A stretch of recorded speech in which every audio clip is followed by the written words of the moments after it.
दिव्य गुणगण सागर, अचिंत्यानंत विरोधी गुणाश्रय ब्रज बिहारी। भगवान नंद नंदन के स्वरूप सौंदर्य का कुछ स्मरण किया जाए, ये चेष्टा करनी है। भगवान के स्वरूप सौंदर्य का वर्णन असंभव है, कोई उसे पार पा नहीं सकता। जिन्होंने देखा उनका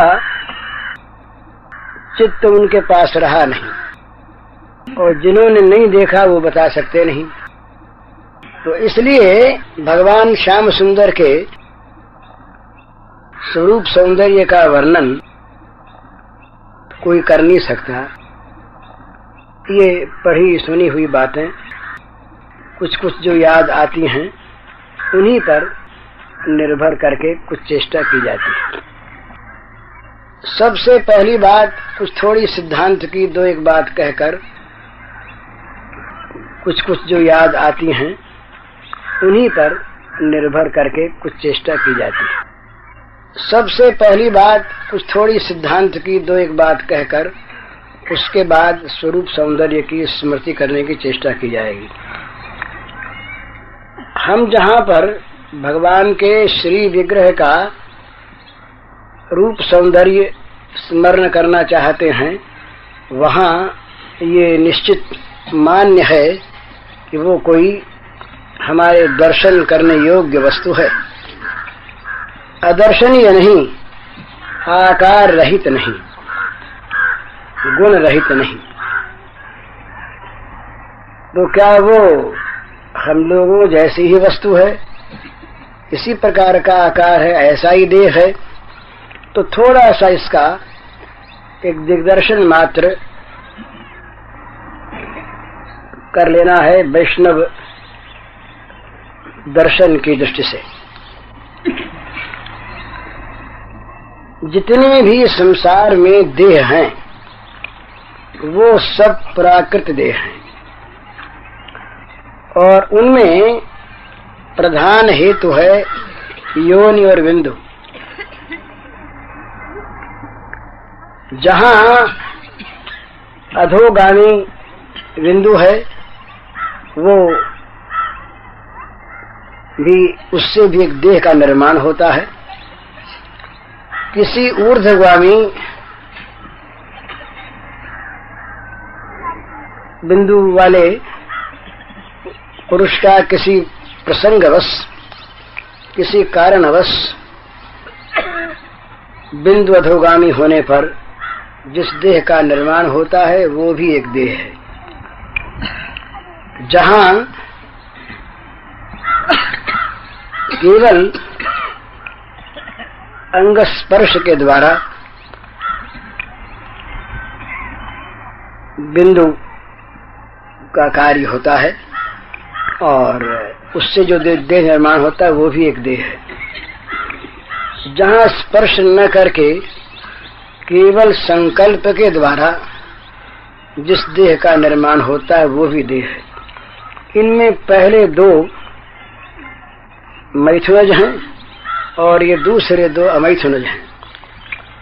पहले दो देहों में जो पहला है अधोगामी बिंदु, जो विषय वासना से प्रयुक्त होकर अधोगत होता है, उससे निर्माण देह निकृष्ट है।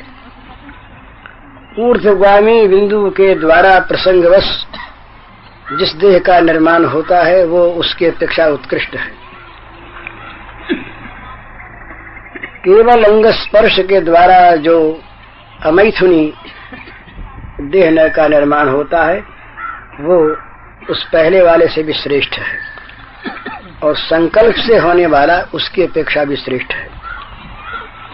ये योगियों का जो काय निर्माण होता है, योगी लोग सिद्धि के द्वारा जिस देह का निर्माण करते हैं वो योगज देह है, पर उसमें भी सूक्ष्मतया योनि बिंदु का ही संबंध है। देवताओं के तेजस देह और पितरों के वायुमय देह ये देह यद्यपि इन देहों के अपेक्षा श्रेष्ठ हैं, परंतु वे भी प्रकृति के ही परिणाम हैं।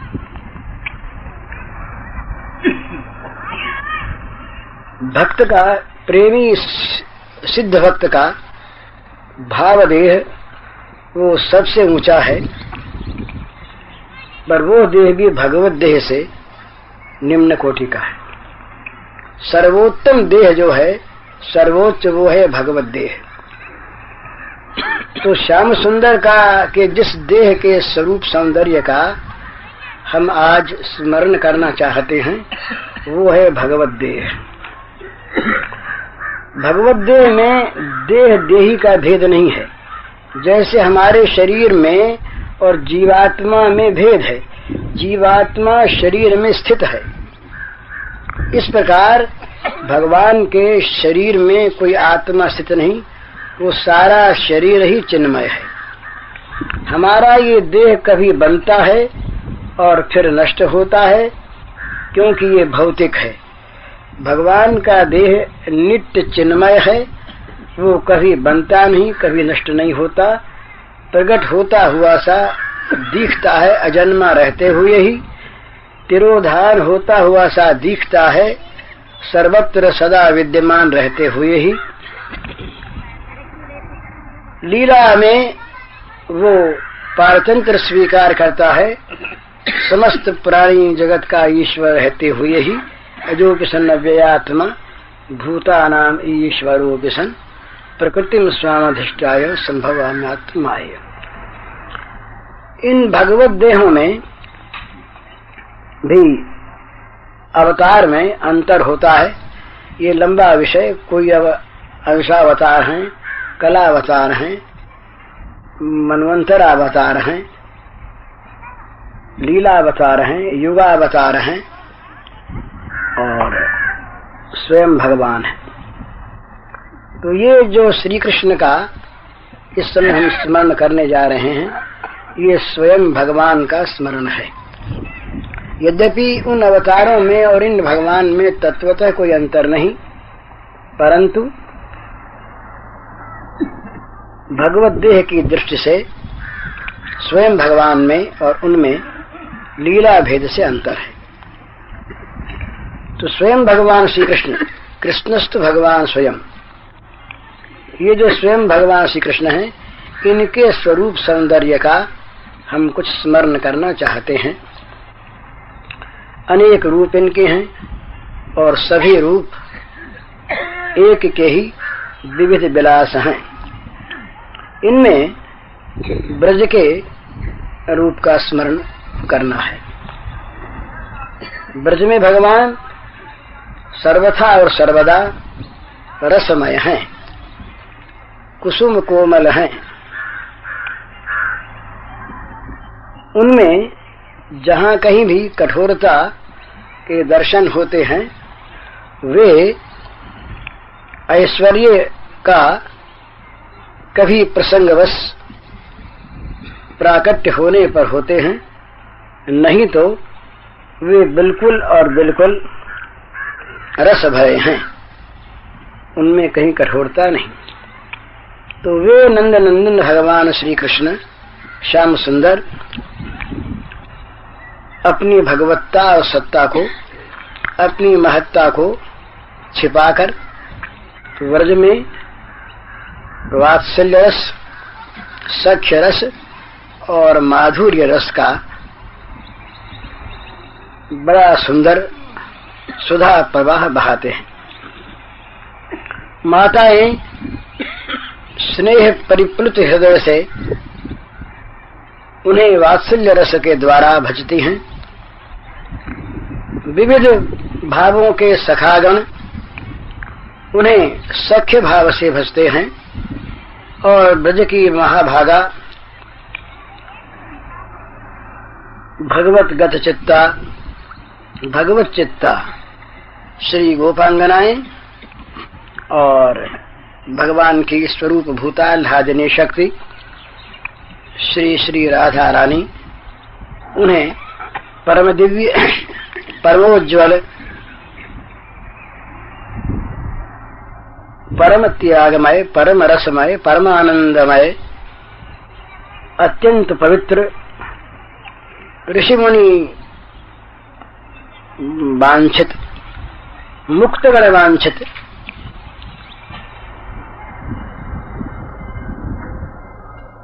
परमहंस गणाकर्षी माधुर्य रस के द्वारा सेवन करती है। ऐसे इन भगवान के किसी एक समय के स्वरूप सौंदर्य का हम स्मरण करते हैं। ये बातें थोड़ा सा भगवत देह के संबंध में, भगवान के संबंध में दिग्दर्शन कराने के लिए कही गई। भगवान श्री कृष्ण का वय, उम्र 15 वर्ष 4 महीने तक तो बढ़ता है और 15 वर्ष 4 महीने पूर्ण होने पर फिर वो नित्य नव किशोर के रूप में, नित्य नव वर्धनशील सौंदर्य के रूप में उसी किशोर अवस्था में रह जाता है।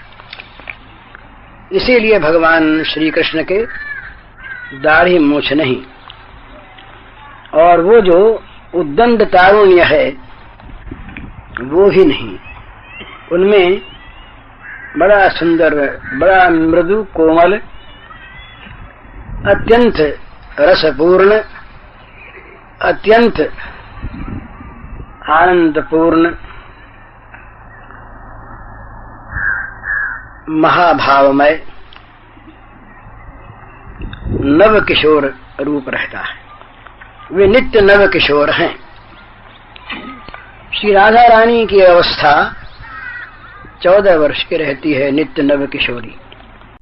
तो ये जो श्री श्याम सुंदर हैं, ये श्याम सुंदर नित्य रसमय, नित्य आनंदमय, नित्य सौंदर्यमय, और इनके सौंदर्य में एक विशेषता यह है कि जगत के सौंदर्य की भांति ये कभी बासी नहीं होता।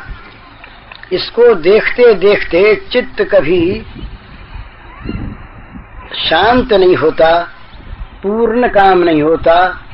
जितना ही इसको देखा जाता है उतना ही देखने की चाव, उतने ही नेत्रों की दर्शन पिपासा स्वयं स्वाभाविक उत्तरोत्तर अधिकाधिक रूप में बढ़ती रहती है। नित्य नव सौंदर्य का प्राकट्य, नित्य नव सौंदर्य की झांकी इनके स्वरूप सौंदर्य में मिलती है देखने वालों को, ध्यान करने वालों को। इनका वर्ण है नील श्याम उज्जवल आभा युक्त, माने मूलतः नील, नीला, और नीले पर श्याम आभा, और श्याम आभा पर उज्जवल आभा। नीला नव नीरज के समान नीला, और उस पर जैसे बादल में श्यामता रहती है ऐसी श्यामता, परंतु वो श्यामता और नीलापन दोनों उसी रंग में परिवसित नहीं होते। एक बड़ी विचित्र उज्ज्वलतम प्रकाशमय आभा से वो झलमिलाते रहते हैं। नील सरोरुह नीलमणि नील नीरधर श्याम। भगवान श्री श्याम सुंदर का श्रीअंग नील कमल के समान सुकोमल है, नील मणि के समान सुचिक्कण और प्रकाशमय है, और नव नील नीरद के समान रसपूर्ण है, रसयुक्त है।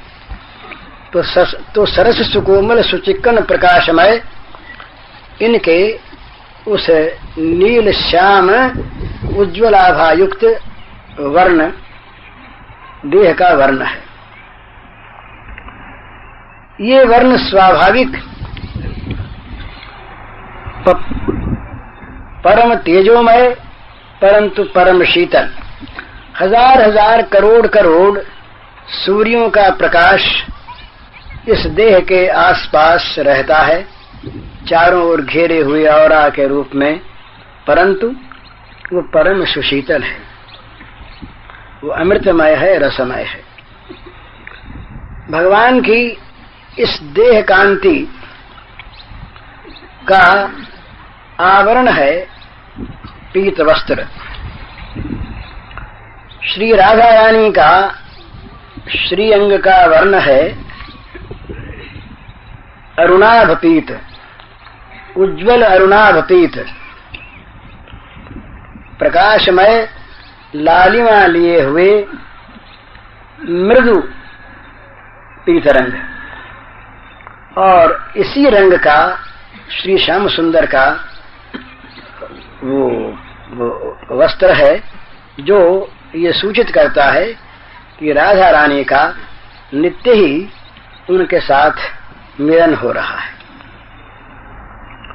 तो ये उनका वस्त्र, पीत वस्त्र, ये सूत का बना हुआ नहीं, किसी रेशमी धागे का बना हुआ नहीं, किसी वृक्ष की छाल से निकले हुए सूत का बना हुआ नहीं, किसी भौतिक पदार्थ का बना हुआ नहीं।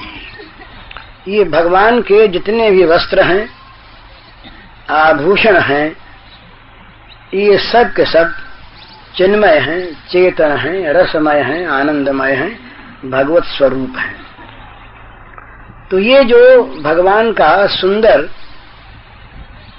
अत्यंत दिव्य, तेजोमय, जो बिजली की कौंध सा पीत वस्त्र है, इस पीत वस्त्र से अंग आच्छादित हैं, ढके हैं, परंतु वो श्रीअंग का जो नवनील श्याम उज्ज्वलाभ जो तेज है, वो इस पीत वर्ण के वस्त्र के अंदर से पीत रंग को साथ मिलाकर एक नव विचित्र वर्ण के रूप में बाहर छिटकता रहता है।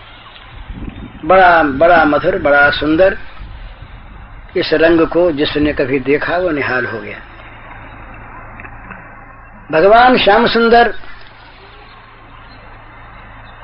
इस पीत वस्त्र को धारण किए रहते हैं। राधा रानी की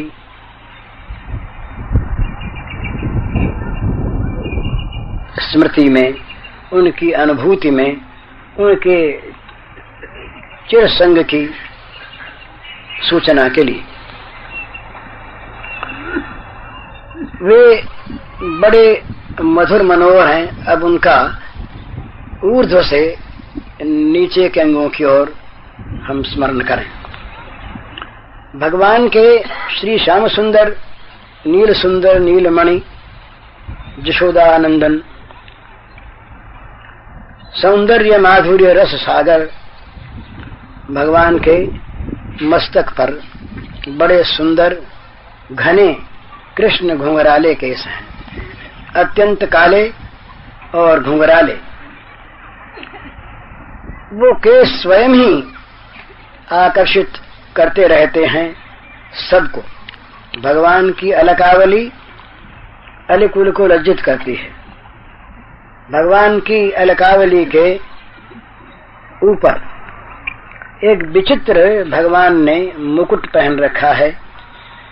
उस मुकुट में मणियां हैं दिव्य। उस मुकुट में जहां तहां दिव्य स्वर्ण है और उस मुकुट के बीच में मोर की तरह से कभी 3 और कभी 1 मयूर पक्ष, मयूर के चंदुआ वाले पांख भगवान ने अपने मुकुट में धारण कर रखे। मुकुट में आभा है, मुकुट में प्रकाश है, मुकुट में विचित्र वर्ण की बड़ी सुंदर धारा बह रही है। ये मयूर मुकुटी श्री श्याम सुंदर मुकुट के द्वारा और भी सुंदर प्रतीत होते हैं। इनका बड़ा विशाल भाल है, ललाट बड़ा विशाल, बड़ा उन्नत। उस ललाट पर श्री श्याम सुंदर के उस ललाट पर माता ने, फिर सखाओं ने, और निकुंज में श्री गोपांगनाओं ने अपनी अपनी रुचि के अनुसार तिलक बना दिए हैं। तिलकों के कई प्रकार हैं। भगवान के वो अरुण रंग के तिलक हैं। उन तिलकों की द्विविध धारा के बीच में कहीं लाल बिंदु है, कहीं केसर बिंदु है, कहीं अन्य कोई धातु है। बड़ा सुंदर तिलक भगवान का सुशोभित है नील श्याम भाल पर। भगवान की ललाट से नीचे दोनों तरफ की भ्रकुटियां, ये बड़ी विकट भ्रकुटियां हैं। यहाँ ब्रज में भयंकर टेढ़ेपन का तो काम नहीं, मधुर, बड़ा मृदु, बड़ा आकर्षक वो भौहों का टेढ़ापन है। वो टेढ़ी भौहें सबके मनों को नित्य निरंतर खींचती रहती है अपनी ओर। बरबस खिंच जाता है मनुष्य का मन, जिस पर इन भौहों का तीर चल जाता है। बिंध जाता है उसका हृदय हमेशा के लिए, और उसमें भर जाता है भगवान का दिव्य प्रेम रस अमृत। उसके नीचे भगवान के विशाल नेत्र हैं। दोनों भौहों के नीचे विशाल नेत्र हैं, कुछ अरुणिम हैं, बड़े मधुर हैं। भगवान के नेत्रों का सौंदर्य कुछ कहते नहीं बनता, कोई कह नहीं सकता। उन नेत्रों की झांकी ध्यान में भी कभी किसी को आ जाए तो वो उन नेत्रों के रस को लेकर स्वयं रसवर्षी हो जाता है। उन नेत्रों से एक बड़ी मधुर, बड़ी दिव्य, बड़ी पुनीत रस की धारा बहती है। ये धारा कोई तरल पदार्थ नहीं, ये बड़ी सुंदर प्रेम रस की धारा है, जो एक बार किसी के पास तक पहुंच जाने पर उसके जीवन को सदा के लिए सरस बना देती है, क्योंकि उनमें रस उतरता है। भगवान के नेत्रों से रस का प्रवाह बहता है। उन नेत्रों की बहुत बहुत तरह की बड़ी सुंदर सुंदर उत्प्रेक्षाएं और व्याख्याएं हैं। उनको भगवान की प्रार्थना करके उन्हीं से जानना चाहिए। कभी वो अपने नेत्रों की विविध झांकियां दिखा दें। उसके नीचे, इन दोनों नेत्रों के नीचे दोनों तरफ श्रवण युगल हैं, कर्ण हैं, और दोनों कर्णों के इधर मुंह के बीच में, अधरोष्ठों के बीच में भगवान के सुंदर कपोल हैं। भगवान के दोनों कपोल विचित्र गोल हैं, न पिचके न उभरे। उन गोल सुंदर सुरुचिपूर्ण कपोलों को देखते ही भक्ति पैदा होती है। अब उन कपोलों में अरुणिमा है। ये जितने भी अंग होते हैं, सारे अंगों में अधिक सौंदर्य होता है मुखमंडल में। उसके फिर विविध सौंदर्य के स्थान होते हैं, नेत्र, अधरोष्ठ, चिबुक, श्रवण और ये गोल कपोल। तो ये परम सुंदर हैं, परम सुकोमल हैं। इन कपोलों का रंग वो नील श्याम उज्जवल आभा युक्त तो है ही, पर इनकी सुकोमलता के साथ कुछ लालिमा है, अरुणिमा है। जरा थोड़ा सा ध्यान दीजिए। मूलतः नील, नील पर श्याम, श्याम पर उज्जवल आभा, उस उज्जवल आभा के संग लालिमा। 4। अब 5वीं चीज और है कपोलों पर। भगवान के कर्ण युगलों में उन्होंने कर्णिकार के फूल खोस रखे हैं और साथ ही माता के पहनाए हुए दिव्य कुंडल झलमला रहे हैं। कुंडलों की जो दिव्य उज्जवल ज्योति है, वो ज्योति कपोलों की जो दिव्य वर्ण ज्योति है उस पर पड़ती है और उससे मिलती है। उस ज्योति से ये ज्योति ये सर्वदा परमोज्वल है और वो ज्योति नील श्याम उज्जवल आभा युक्त अरुणिमा लिए हुए है। तो नील श्याम उज्जवल आभा युक्त अरुणिमा संपन्न उस विचित्र रंग पर ये उज्जवल आभा और पड़ती है। वो दोनों कपोल भगवान के झलमल झलमल कर रहे हैं, बड़े सुंदर। उनके बीच में भगवान की नुकीली नासिका है, जो नेत्रों से लेकर अधरोष्ठों के ऊपर तक वो फैली है। नासिका मोटी नहीं और सुग्गे के चोंच की तरह से नीचे से जरा सी मुड़ी हुई, बड़ी सुंदर नुकीली नासिका। उस नासिका के बीच में भगवान ने गजमुक्ता का एक आभूषण पहन रखा है, जो उनके अधरोष्ठों पर जाकर अपना प्रकाश डालता है। भगवान के चूंकि मूंछ नहीं, इसलिए उसका प्रकाश सीधा जाता है अधरोष्ठों पर। और भगवान के जो अधरोष्ठ हैं, क्या कहना उनका, वे अरुण अधर हैं, अरुण ओष्ठ हैं, लाल बिंबा फल के समान लाल लाल भगवान के बड़े सुंदर ओष्ठ हैं, अधर हैं और उन पर वो गजमुक्ता का प्रकाश पड़ रहा है। और साथ ही सबके मन को हरण करने वाली, सबके मन में मादकता भर देने वाली, बड़ी सुंदर, बड़ी मधुर, मंद मंद मुस्कान लहरा रही है।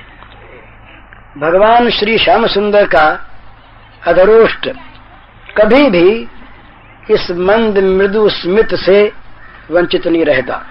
हमेशा हमेशा दिन रात जब ये श्याम सुंदर शयन करते हैं, उस समय भी इनके अधरोष्ठों पर वो मधुर मधुर हंसी बिखरी रहती है, लहराती रहती है, छाई रहती है और उसमें से एक बड़ा सुंदर रस का प्रवाह बहता है। ये भगवान श्याम सुंदर यही तो रस है, रसो वैसह। और वो रस इनके श्री मुखमंडल में आकर व्याप्त हो गया।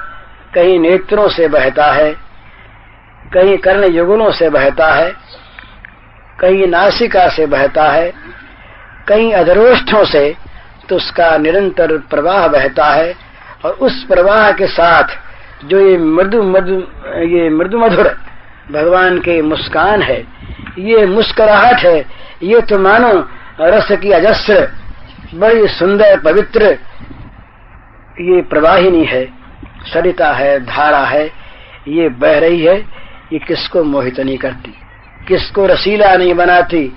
जिसने उनकी मुस्कान को एक बार देख लिया, जिन पर उनकी मुस्कान का जरा सा जादू चल गया, वो कोई हो, कैसा भी हो, मुनियों के मरे मन को फिर जीवित कर देने वाली ये भगवान की मुस्कान।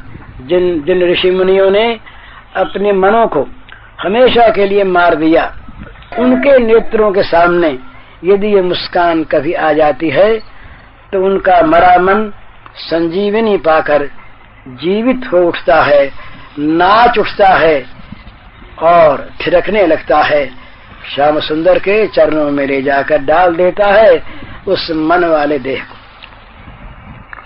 तो भगवान का ये मंदस्मित, भगवान की ये मृदु मधुर मुस्कान बड़ी मनोहर, और इसमें जब उस हंसी के समय भगवान की वो मधुर मधुर दंत पंक्ति, वो दारिम के दानों के समान बड़ी उज्जवल तेजोमयी दंत पंक्ति जब वो विकसित होते हुए अधरोष्ठों के द्वारा बाहर दिखाई देती है तो एक अभिनव महान आनंद की अनुभूति होती है। इसके बाद भगवान के चिबुक, ठोड़ी, इसकी सुंदरता अनोखी। भगवान की सुंदरता, श्री श्याम सुंदर की सुंदरता का कोई पार नहीं। वो जिस अंग की तरफ दृष्टि जाए वही सुंदर, वही आकर्षक, वही नित्य रसवर्धक, वही नित्य नवीन सौंदर्यमय। तो भगवान की चिबुक बड़ी सुंदर। अब भगवान के कंठ देश में आइए। ये भगवान ललित त्रिभंगी हैं। पैर से पैर वहां एक बंकिमा, कमर में एक बंकिमा और भगवान के कंठ देश में एक बंकिमा। 3 प्रकार के बांके, ये बांके बिहारी हैं। इनकी ये बंकिमा और ये बांकी भंगिमा किसके मन को नहीं चुरा लेती। तो भगवान के त्रिभंग ललित सुंदर सच्चिन्मय श्री अंगों पर आभूषण शोभा प्राप्त करते हैं इनके अंगों का स्पर्श पाकर। इनके अंग उन आभूषणों से शोभित नहीं होते, वे आभूषण इनके अंगों से लगकर, इनका स्पर्श पाकर धन्य हो जाते हैं, उनका जीवन सफल हो जाता है, वे परम मंगलमय, परम सुंदर बन जाते हैं और श्याम सुंदर मानते हैं कि इनसे मैं सज रहा हूं। ये सेवकों को आदर देने का उनका स्वाभाविक सहज स्वभाव है, शील है। तो भगवान के गलदेश में, कंठ में मुक्ता की माला है। भगवान के उससे नीचे विशाल वक्षस्थल पर श्री लक्ष्मी जी का चिन्ह है, स्वर्ण रेखा के रूप में दाहिनी ओर। बाईं ओर भृगुलता का चिन्ह है। विशाल वक्षस्थल पर कौस्तुभ मणि शोभित हो रही है और मैया के रोज पहनाए हुए 3 हार भगवान के श्रीअंग को सुशोभित करते हुए धन्य हो रहे हैं। उन रत्नहारों में विविध प्रकार के पन्ना, माणिक्य, वज्र, हीरा, नीलम इत्यादि रत्नों का सम्मिश्रण है। इसके अतिरिक्त अत्यंत सुंदर, रमणीय, परम सुवासित, सुगंधित, नित्य नव मुखलित, कभी भी जो सूखते नहीं, मुरझाते नहीं, इस प्रकार के रसमय, सुगंधमय पुष्पों की मालाएं घुटनों तक भगवान के लटक रही हैं गलदेश में, बड़ी सुंदर, बड़ी मनोहर। उनमें बीच बीच में तुलसी के गुच्छ हैं और भ्रमर उन पर मंडरा रहे हैं। शोभा और भी बढ़ रही है। भगवान श्री श्याम सुंदर के सखाओं ने, मित्रों ने एक नई चीज की माला और बनाई, वो है गुंजा, चिरमी, लाल लाल गुंजाओं की माला।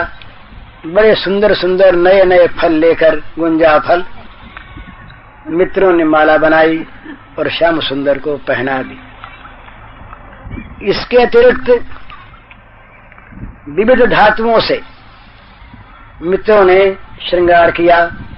भगवान के उन्नत स्कंध हैं, बड़े ऊंचे कंधे भगवान के, स्थूल और बड़े मजबूत, पर सुकोमल सरस, और भगवान के 2 हाथ 2 भुजाएं, आजान बाहु, घुटनों तक लटकती हुई 2 बाहें, इतनी लंबी 2 बाहें हैं। उन बाहों को भगवान ने गले में एक दूसरा दुपट्टा डालकर पीठ और बाहों को कुछ ढक सा रखा है। दोनों भुजाओं में मणियों के और उनके साथ वन्य धातुओं के बाजूबंद हैं। उसमें बड़ी सुंदर वन्य फलों की मालाएं, वन्य फलों के बाजूबंद गूंथ गूंथ करके मित्रों ने और माधुर्य भावापन्न भगवान की महाभागा प्रेयसियों ने सजा दिया है। इसके साथ साथ विचित्र विचित्र धातुओं को वन में मित्रों ने घिस घिस कर पीस पीस कर उनकी चित्रकारी कर दी है श्याम सुंदर के तमाम अंगों पर, श्री मुख के कपोलों पर, वक्षस्थल पर, भगवान की भुजाओं पर, उनकी हथेलियों पर, उनकी पिंडलियों पर, उनके बड़े सुंदर चरण युगलों पर और चरण तल पर, जहां तहां धातुओं की बड़ी सुंदर चित्रकारी बनी हुई है। भगवान का उदर त्रिबली युक्त है, गंभीर नाभि है, पेट सूक्ष्म है, और उससे नीचे भगवान का जो कटिदेश है वो बहुत सूक्ष्म है। विशाल वक्षस्थल और संकुचित कटिदेश कमर, उसमें भगवान ने मधुर मनोहर शब्दों से युक्त करधनी पहन रखी है। वो करधनी मणिमुक्ताओं की दिव्य स्वर्ण निर्मित और घूंघरों वाली, उसमें घूंघर लगे हैं। जब श्याम सुंदर ठेकते हुए जाते हैं, कुछ कुछ नाचते हुए, तो उन बड़ी सुंदर बड़ी मधुर ध्वनि होती है उनमें से।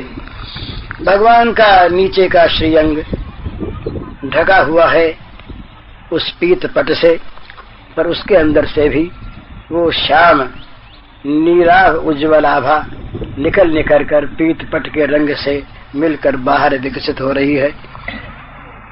भगवान की जांघें बड़ी सुंदर सुचिक्कन, भगवान श्याम सुंदर के जानु घुटने बड़े मनोहर, पिंडलियों का तो कुछ कहना ही नहीं।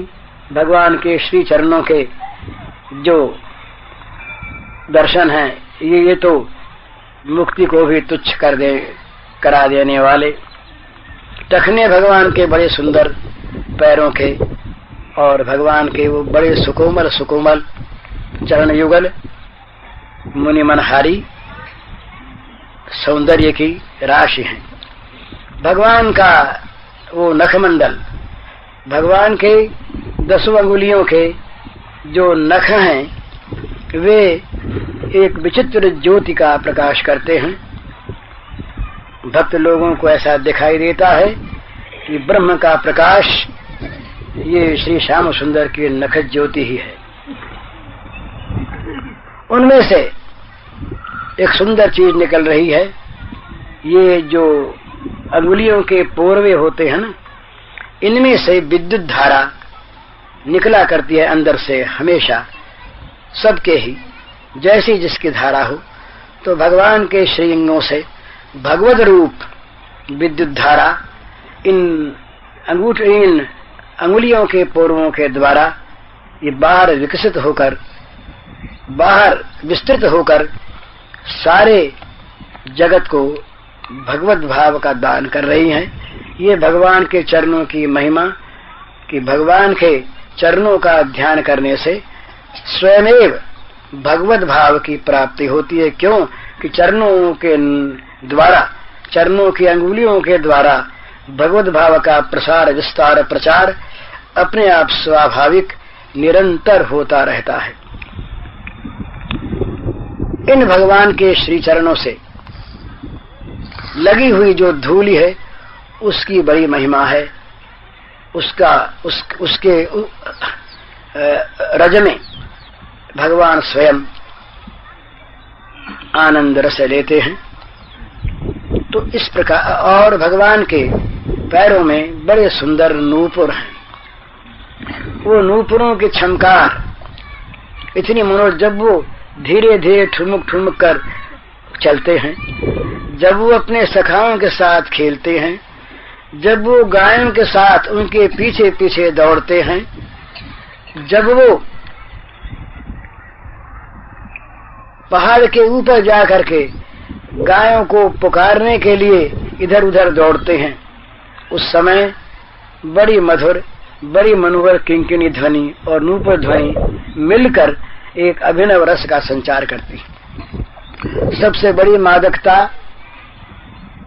बड़ी सात्विक मादकता फैलाने वाली तो है भगवान की मधुर मुरली ध्वनि। मुरली भगवान दाहिने हाथ में लिए हुए हैं। जब सोते हैं तब मुरली को अपने पेट में खोस लेते हैं, कभी बगल में दबा लेते हैं और कभी उस मुरली के द्वारा मधुर मधुर स्वरों का गान करते हैं। ये मुरली ध्वनि बड़ी मादकता लाने वाली, इस मुरली ध्वनि ने श्री गोपांगनाओं के सारे समस्त बंधनों को छुड़ा दिया, सारे ममता के पदार्थों का परित्याग करवा दिया तुरंत। और वो जैसे कोई साधक, परम साधक भगवान के मार्ग में निकल जाता है सब कुछ छोड़कर, इसी प्रकार वे श्री गोपांगनाएं मुरली ध्वनि से आहूत होकर, आमंत्रित होकर, बेसुध होकर, अपना सब कुछ भूलकर, देह गेह का सारा ममत्व परित्याग कर अभिसार कर चली श्याम सुंदर के चरणों में पहुंचने के लिए। ये भगवान की मुरली ध्वनि जड़ को चेतन करती है और चेतन को जड़ बना देती है। जहाँ पर ये मुरली ध्वनि ध्वनित होती है, जहाँ ये सुर बजता है, जहाँ भगवान के श्री मुख से मुरली के द्वारा ध्वनि बाहर फैलती है, वहीं जड़ पदार्थों में रस का प्रवाह बहने लगता है, पत्थर चूने लगते हैं, वृक्षों से रस बहने लगता है, वृक्ष झूमने लगते हैं, उनमें चेतनता आती है और चंद्रमा की गति रुक जाती है जो नित्य गतिशील है, यमुना की धारा रुक जाती है जो नित्य गतिशील है, बछड़ों के मुंह गायों के स्तन से लगे रह जाते हैं, दूध पीना बंद हो जाता है, सारे जगत का चांचल्य शांत परम शांत को प्राप्त हो जाता है। चेतन इस प्रकार अचेतन हो जाते हैं और जड़ों में चेतनता का आविर्भाव हो जाता है मुरली ध्वनि से। ऐसी मधुर मनोहर भगवान की मुरली। अब आप थोड़ी देर के लिए नंद नंदन के इस कदम के नीचे खड़े हुए यमुना पुलिन पर बालुका राशि में इस सुंदर श्री विग्रह की झांकी करते हुए कुछ उनकी मुरली ध्वनि सुनिए और उस पर अपने आप को न्योछावर कीजिए। मुरली ध्वनि के साथ ही उनके श्रीअंग से जो एक विचित्र सुगंध निकल रही है, उस सुगंध का भी आनंद लीजिए। मुरली ध्वनि कानों से सुनिए, उनके श्रीअंगों की सुवास को नासिकाओं से सूंघिए और नेत्रों के द्वारा उनके सौंदर्य माधुर्य के अनंत सागर में डुबकी लगाइए, उनके चरणों का स्पर्श करके अपनी स्पर्श इंद्रिय को धन्य कीजिए और उनके प्रसाद का ग्रहण करके रसनेन्द्रिय को भाग्यशालिनी बनाइए। कुछ ध्यान कीजिए हो सके तो।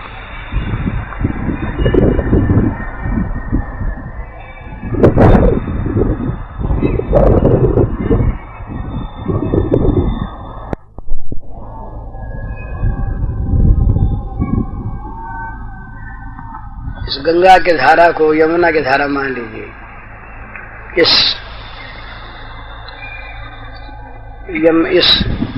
तट को यमुना तट मान लीजिए, इस बालुका राशि को यमुना के तट की बालुका राशि मान लीजिए। मान लीजिए नहीं, ऐसा अनुभव कीजिए। और यहाँ एक कदम वृक्ष के नीचे श्री श्याम सुंदर वो मधुर मधुर हंसते हुए मुरली बजा रहे हैं, उसे सुनिए। हरिओम तत्सत।